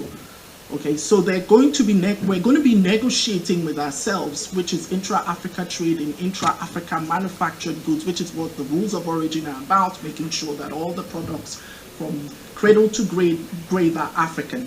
But then they're also going to be trading with other, countries outside the region, but they will make sure, based on Article 18, that they will not give a better preferential treatment to those countries than they do. So in terms of the quality of the products and going back to standards, to what extent will they need technology transfer? And does that go back to what you're saying in terms of the same kind of arrangements, not actually bringing people to help, but having those partnerships in form of joint ventures or licensing agreements where it will be mutual gain or whatever? Can you comment on the practicality of that provision, so to speak? Thanks. Yes, absolutely. So when we drafted that provision, what we were envisaging is not only WTO standards, meeting WTO standards, but meeting, global standards. If we have an exporter of beef, and the exporter of beef in Uganda, in Botswana, and the exporter of milk from Uganda, they have to meet these sanitary and phytosanitary standards. If you are exporting flour from Kenya, you have to meet sanitary and phytosanitary standards. So the market is there, but you can't access the market if you don't meet the standards. And so we have to build the capacity of the exporters to be able to produce products, the quality of the product, to be able to meet the standard that is set in the agreement. And we have a very strong team on what we call quality infrastructure, including standards, conformity assessment and so on. It's a very, very important aspect of our work, because if the exporter does not meet the legal standard, the product will not cross the line, the border. So while we build the capacity of African exporters to export intra-Africa, we're also building their capacity to export beyond the African continent. We have the AfCFTA standards are global. So if you meet the AfCFTA standard of beef exports or milk exports, you meet the standard for exporting to any other part of the world. And so this is really a very, very important dual objective that we can be able to achieve through these interventions. And we are already doing work on this, on quality infrastructure, to make sure that we have access, that exporters can access new markets around the world. I feel, as an African, as I'm sure you could tell, I feel very bitter about the way in which we were described previously. The way our countries were described previously in very, very vulgar terms. But that kind of reality also, it also compelled us to think, how do we build our own continent, and how do we build our own capacity as a continent? Because if that's how you're going to describe us as a continent, obviously it means that you don't care. And so we have to build our own supply chain without disconnecting from the rest of the world, and we have to make sure that our exporters meet the standards, that we boost intra-Africa trade. And so this is really the importance of that provision. Thank you. Thank you so much. You're equal to the task. We're behind you. That's right. Okay, so with that, we have the Q&A session, and we now have some pre-submitted questions. And the first one comes from Professor Catherine Coleman, and she's going to be asking her first question. Each esteemed guest has about 3 minutes to have a dialogue with you. So Catherine is ready. Wonderful. Thank you so much. It's an honor to have this opportunity, Secretary General. It's so great to see you again, and thank you for your remarks, which I really appreciated. I appreciated so much the emphasis on the development dimension and on inclusivity, and also, I will say, as a law professor, on the legal aspect of this and how important that is. I hope that you agree that, continuing to work with young lawyers as they go through their education to really be steeped in the details of trade, and in particular in how this innovative model is going to have an impact on the future can be very beneficial. I would say our students at Georgetown are so excited about this agreement. They really see this as the wave of the future, and I agree with them, as you know. So I wanted to say too that my colleague Jennifer Hillman on my right and I, as of almost today, have launched a new center at Georgetown Law School on inclusive trade and development. We, like you, have really articulately, I think, laid out for us, we think this is the future. We think that this is the direction that the global trading system needs to go in. And I'm really excited to see where the African continent is going to play a tremendous leadership role in guiding us there. So my question somewhat goes to that, I think. And I just want to make one other quick comment too on the awareness side, which I think you really emphasized quite a bit. I feel like we need awareness in so many different ways. You and Madam Ambassador talked a lot about the gender component of this, which is obviously one particular aspect of inclusivity that is so important. And having worked in trade for so long, I'm just so excited to see this now getting traction. But one thing that was interesting to me, I recently finished an article, which I realize now I need to post very quickly, given the speed at which things are moving, on thinking about this gender dimension too, and where, you know, really looking at, as you said, how to make this work for women. The AfCFTA can innovate here, and looking at some of the different aspects, trade tools that we have and how those tools could possibly be leveraged. But one of the things that I found in my research was that the African continent actually had a leadership role in bringing gender into trade agreements, which I think is not very well known. Everybody thinks that maybe it came from Europe or Canada. Chile has been a real leader, which I think is also very exciting. But the African regional economic communities were some of the first trade agreements to incorporate gender. I think everyone needs to know that. I think that we need to know better where the innovation is in African domestic law, where there's some of these issues of inclusivity have been dealt with for many, many years because of the importance of small businesses and small farmers and women. Obviously, we still have much to learn, all of us, I think, but I think that that awareness building, and then you spoke about the awareness building with the traders themselves and with those who are going to use the agreement. So hopefully that is an area where there can be a lot of collaboration. I really take your point about technical assistance, but maybe that awareness building is something where it can be a real partnership. I wanted to ask about the innovative aspect of the agreement, and I think that you laid this out very well. So I really wanted to ask, I guess, sort of three interrelated, very quick questions. One is that the language in the agreement refers to sustainable and inclusive economic growth, and also, of course, to the gender dimension. And I think that you spoke quite a bit about the gender dimension and the inclusivity. You spoke a bit about the sustainability. I would love it if you could elaborate just a little bit on where you maybe see the AfCFTA kind of pushing forward innovatively in that area, and where the regional economic communities can really be true building blocks, because I think that that is also something so interesting about this model, is how it will move forward in that very kind of incremental building block way. And then I wanted to leave with where you started your comments, which is that I agree. I think we are really experiencing and witnessing this tremendous shift in the global trading system and international trade law. This is something that we are intending to work on with this new center, thinking about this kind of top-down, you know, where is the global trading system going, and a bottom-up, how can we really learn from what's happening around the world? And again, I see the African continent as a leader on this. So what would you say, where do you think that what's happening with the AfCFTA could really be used to push forward globally, to change maybe how other countries do things? Where could we all learn lessons from this model?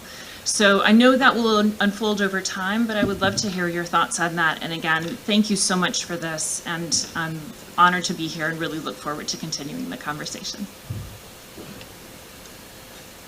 Good. No, thank you very much for the comments and the questions.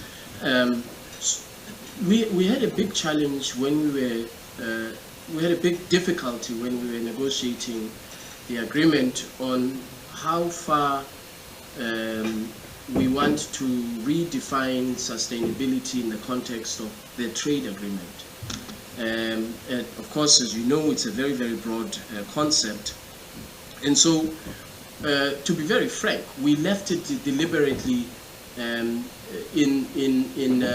a very narrow sense, because it was very difficult to get convergence on how do we define sustainability in the context of the trade agreement. There were countries that that looked at it from the point of view of environment, countries looked at it from the point of view of economic development. And so that's where we collided with the reality of different understandings of sustainability. And I'm not sure that that we will go back to that. I think that eventually countries felt that leave it to each individual country to define and to set out sustainability for itself in the course of implementation of the agreement. So it was a difficult issue. It was a difficult issue. Regarding the lessons that we are putting forward for in this agreement, let's take, for example, intellectual property rights. We now have a situation where African countries, the rate of vaccination for against COVID-19 is 10% or less across the continent.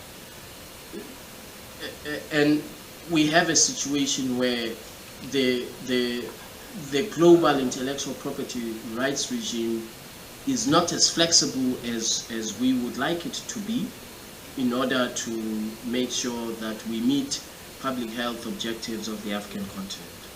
We tried at the WTO, we tried to push through what we call TRIPS amendments. We had very limited success.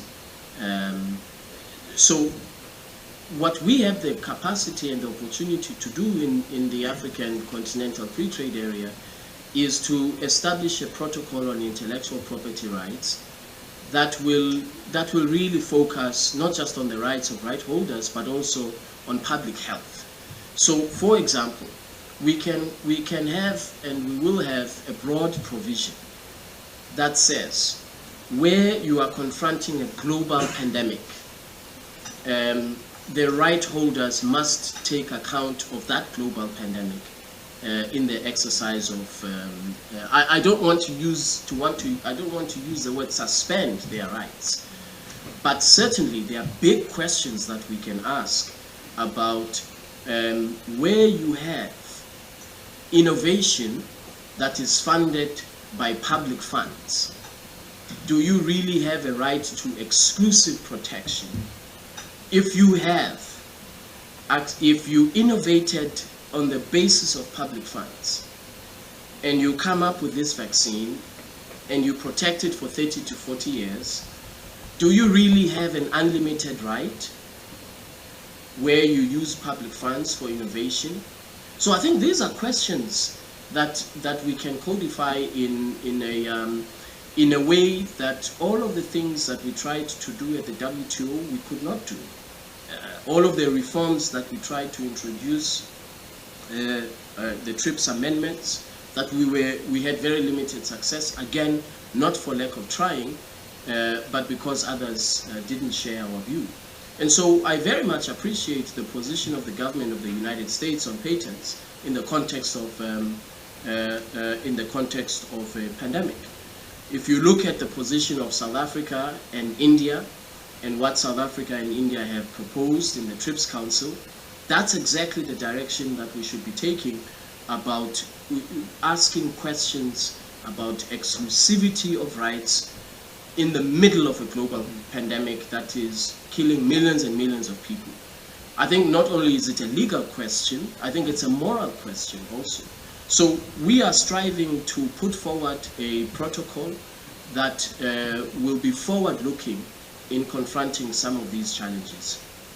Access and benefit sharing schemes, very, very important to communities in the context of traditional knowledge, genetic resources, the use of genetic resources for public health.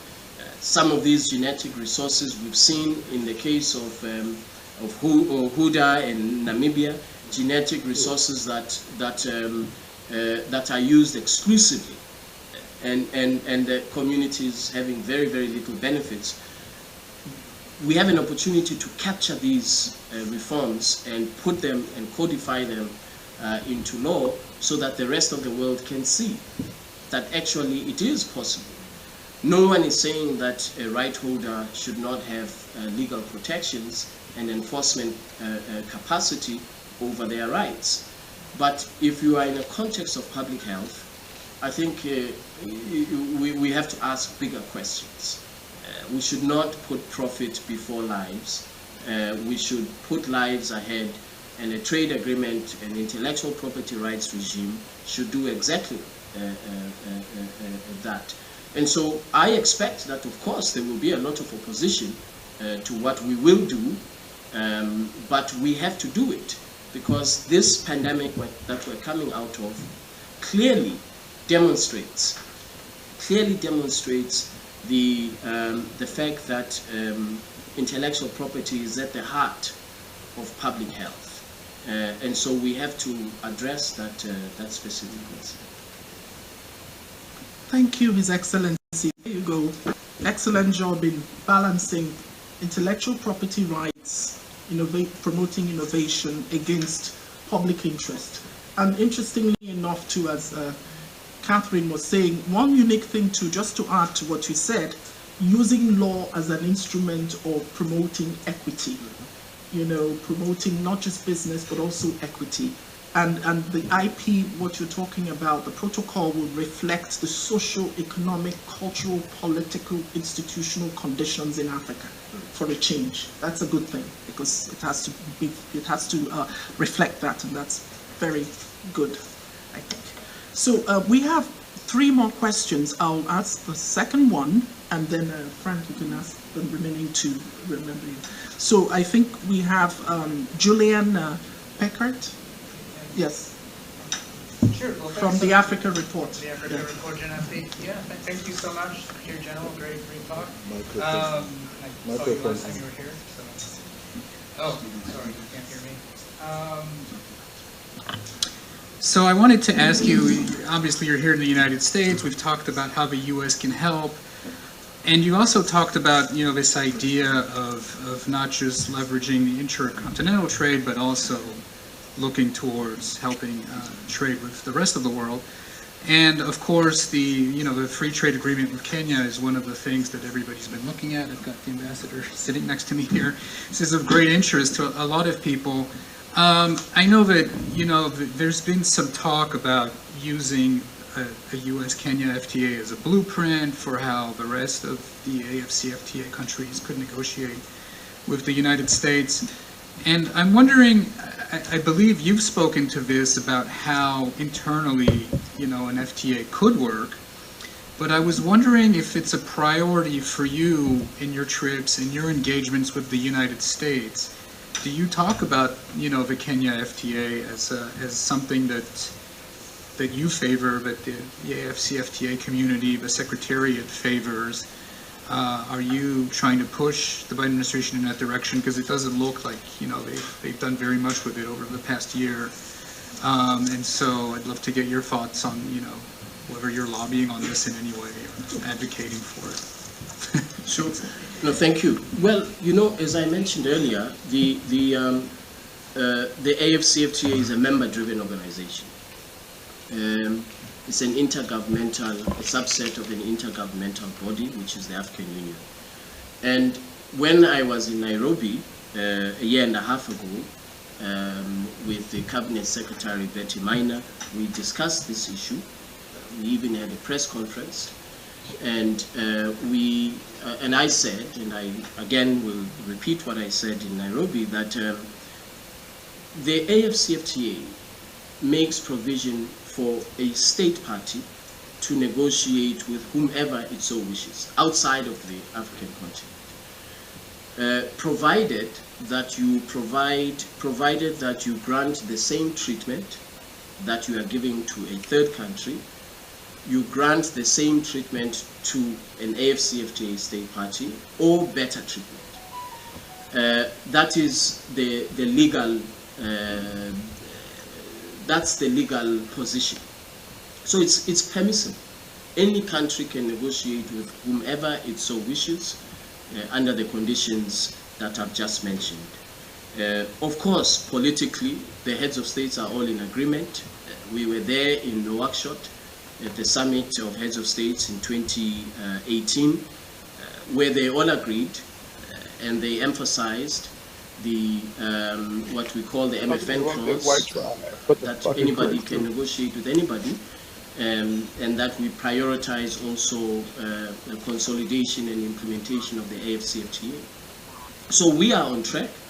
It is up to individual countries to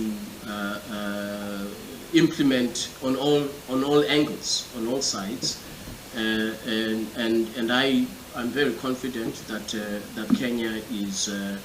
In fact, I know that some of the best trade negotiators that I worked with in Geneva. So I know that Kenya is perfectly capable of pushing through and firing on all cylinders. I have not raised it with the government of the United States because, as I said, it is not a matter that is for the Secretariat. It is a matter between a member state and the United States. And we will not intervene. I certainly won't intervene unless specifically we are requested.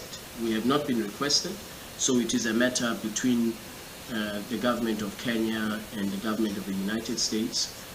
But I do know that Kenya is committed to the AfCFTA, was the first country or the second country to ratify the AfCFTA and to deposit the instrument of ratification. So we are very, very comfortable with where things stand. Thank you. Mr. Ambassador. Thank you very much.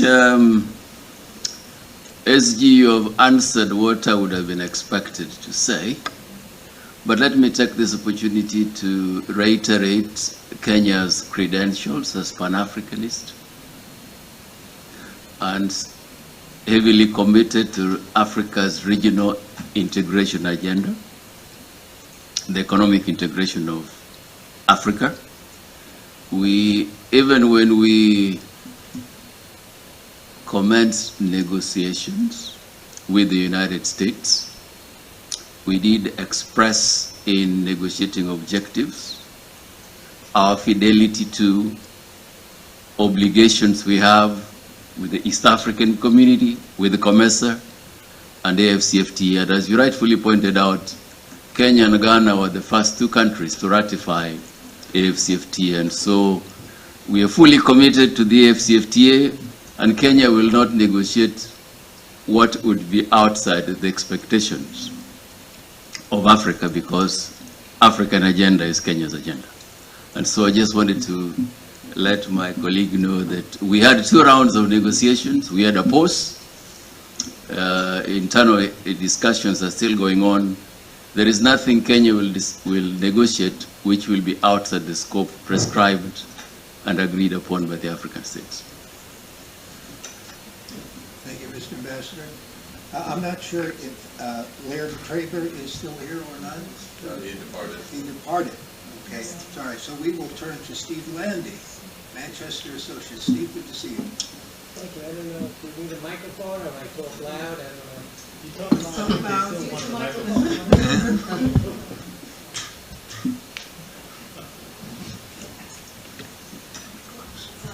It's on, good. Okay, first of all, let me go, because it's late, let me go fairly quickly. I am not a trade lawyer, I'm a trade negotiator, so your whole discussion with Catherine Kuhlman goes all above me. I'm happy that all these issues are being thought about, and I'm sure we'll end up with a great agreement. I always like to say, when I'm with Frank Samola, we're like 75. I'm a little bit older, he's a little bit younger, we average. But we did start when you started in your speech, when you mentioned the coal and steel community in Europe. And I remember somebody named Jean Mene, who was considered the father of the European communities. And my good friend, Juan Calais, if you were from a French speaker, I would say you should be Jean, but you're from South Africa. But what you're doing now, I have a feeling 50 years ago when we talk about the history, you were going to talk about Juan Calais in the same way as many of us talked about Jean about John Mene. Many of us talked about John Mene years ago. I came basically with 4 suggestions. I'm not sure you can comment on them all, but I thought I'd just put them together and think about it. One, like when you herd cats, although I don't mean to say anybody's a cat, it's very difficult. You have 55 countries. I don't know how you do it. I had enough trouble when I did NAFTA with 3 countries. You know, I don't do 55 countries. However, the world is really waiting for the so-called tariff book that you discussed. So I was thinking that maybe you can violate one of the rules of trade negotiators, nothing's concluded until everything's concluded, and maybe begin to put together, like you said, 88% of the tariff schedule in an origin rule. That's great. You already have so many tariff laws. So my one suggestion is to come up with something even early, but something hopefully could be printed. Second, there's a lot of linguists here. Ambassador Tai put it very well today. Yesterday, you talked about the UK. She said the free trade agreements are still in our toolbox, but they're in our 20th century toolbox. So we need new things now for the 21st century. But we want to use it. Obviously, the free trade agreements are extremely important. But what is more important is everything else that you guys have been talking about, gender, intellectual property, right? You know, beyond me. We need another name for this thing because this FTA puts us back and so on. And I thought I would give the linguists a challenge by saying there are 5 regional economic communities now in Africa. There's words sitting around. If you could come up with something, maybe end up with a huru because everybody knows what that means, but maybe a new little shortcut or a name, but it definitely is more than a free trade agreement, and you certainly explained that. 3, a challenge for Scott, and if Lori was here. We don't need more groups, more meetings, more conferences. Can you guys and ladies come up with a target of this is how much investments we want out of the United States, just a target, in terms of free trade agreement projects, as described very well by Ron Kelly. This is not a favor to Africa, it's a favor to the United States, and I won't give a speech, but if we're not doing a better job in Africa, it will be as serious as some of our other recent shortcomings. And the 5th is more for the U.S. I think the time has come for U.S. policy to focus on AfCFTA. Let's get a GOA renewed in the next 4 weeks, Madam Ambassador. There is now a bill, which Ambassador Wisner referred to, the GSP bill, which includes a provision to expand GSP until the end of 2027. I love to change a GOA, do this or that, but it's not the primary interest. If we could simply put in to that bill, as part of the CHIPS Act, an extension of a GOA till 2027, leave some of the issues open, discuss them in the future, that will enable a focus to move over to the AfCFTA, so we don't find ourselves in 2 years, the ambassadors marching up to the hill and saying, don't forget to renew a GOA, because that's what happened in 2015, and thank God African Union was there then, but we don't want that, and so on. As far as FTA goes, my suggestion, and I actually sent this to a few people in Kenya, is the greatest thing about the Biden administration is this emphasis on democracy. There is no more democratic country than Kenya. There's going to be another high-level summit, I don't know, at the end of the year on democracy. Maybe we could reframe, or maybe we could modify what we're doing now. Keep free trade, follow the AfCFTA rules. But maybe we should really focus on something that would bring us in. So that's just a suggestion. It's worthy of discussion, and so on.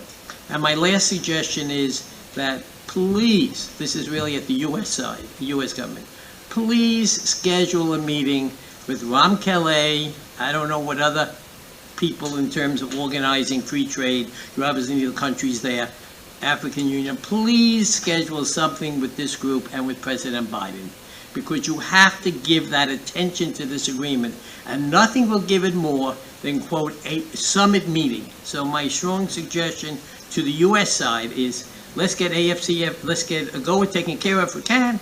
Let's figure out what we want to do with free trade agreement. I like the idea of a democracy agreement with Kenya, including trade provisions, but that's something we can discuss. But mainly, let's get the U.S. government and the private sector groups to begin focusing on AfCFTA as the priority of the U.S. Anyway, thank you so much for letting me comment, and how should I say it? I love to hear a reaction, but I want to take advantage of my 2 minutes to put some ideas on the table, and so, thank you. Thank you so much, Thank you so much, Steve. Yes, thanks. You know, the green is actually not on, it's the red. That's always confusing me here. But yeah, we may have a question from Professor Marilyn Sepulchre. She had sent me an email, and I see you there, Marilyn. You're from the diaspora, so do you have a quick one? Because His Excellency has media interview soon after your question, so if you have a question, it would be wonderful to have that. Yeah, you can speak into the micro, please. Thanks.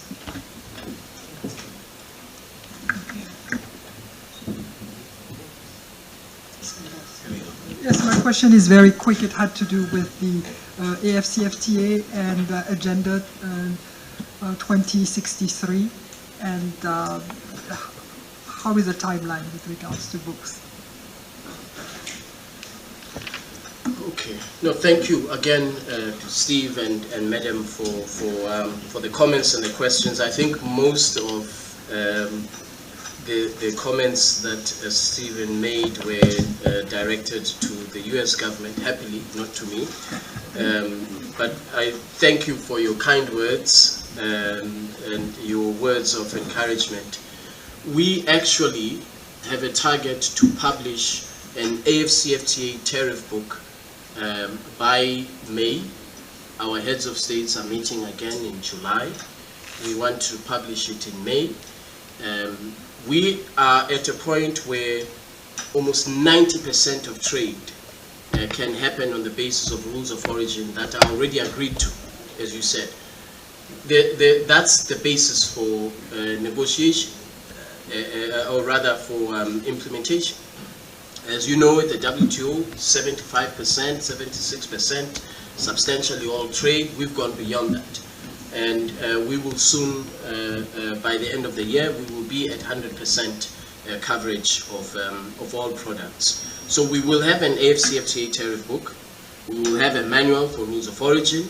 We will have trading documents. And all of these will be available on our website. The AfCFTA tariff book will be digital, and we will update it annually as products are being negotiated and added onto the list of agreed rules of origin. So certainly we are on track there to publish that AfCFTA tariff book by the end of May. We are working very closely, and I'm very happy with the progress that we're making with customs authorities. We've hosted them this year alone. We have hosted heads of customs authorities 2 times in Accra, because we require their participation in the implementation of the agreement, and to make sure that we successfully implement the agreement. There are countries that have said we are not ready. We will be ready, but we are not ready now. There are countries that have said they are ready. As soon as the customs, the tariff book is published, their customs authorities will start recognizing goods that are traded under the AfCFTA. And so I hope that by the next time I come back to Washington, in fact my intention is by the next time we will have that tariff book.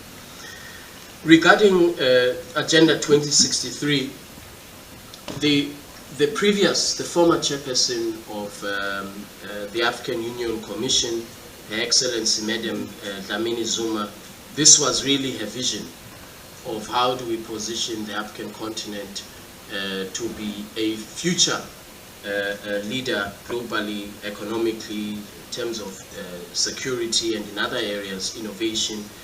And it identified, Agenda 2063 identified a number of flagship projects to get us to the point as the African Union, as African countries, to get us to the point of global competitiveness, infrastructure, and other areas, about 14 flagship projects. The AfCFTA is one of them. Is one of the flagship projects of the the African Union Commission. And so the AfCFTA is actually embedded. It is within Agenda 2063, the Africa that we want, and it is one of the most important flagship projects of the African Union. Thank you so much, His Excellency. But I don't want to close without thanking everybody that came to this occasion. And we had over 110 attendees that registered online. And I want to thank those that are viewing us virtually. I want to know you're not anonymous. We also have in-person attendees from media.